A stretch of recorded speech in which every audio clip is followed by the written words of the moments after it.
الف لام را، یہ وہ کتاب ہے جس کی آیتیں جچی تلی ہیں۔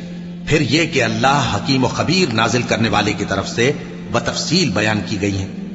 اس کا پیغام یہ ہے کہ اللہ کے سوا کسی کی عبادت نہ کرو، اور میں اس کی طرف سے تم کو ڈر سنانے والا اور خوشخبری دینے والا ہوں، اور یہ کہ اپنے پروردگار سے بخشش مانگو اور اس کے آگے توبہ کرو، وہ تم کو ایک وقت مقرر تک متاع نیک سے بہرہ مند کرے گا اور ہر لائق فضیلت کو اس کی فضیلت دے گا، اور اگر روگردانی کرو گے تو مجھے تمہارے بارے میں قیامت کے بڑے دن کے عذاب کا ڈر ہے۔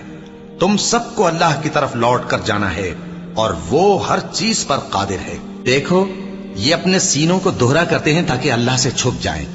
سن رکھو جس وقت یہ اپنے کپڑوں میں لپٹ رہے ہوتے ہیں تب بھی وہ ان کی چھپی اور کھلی باتوں کو جانتا ہے۔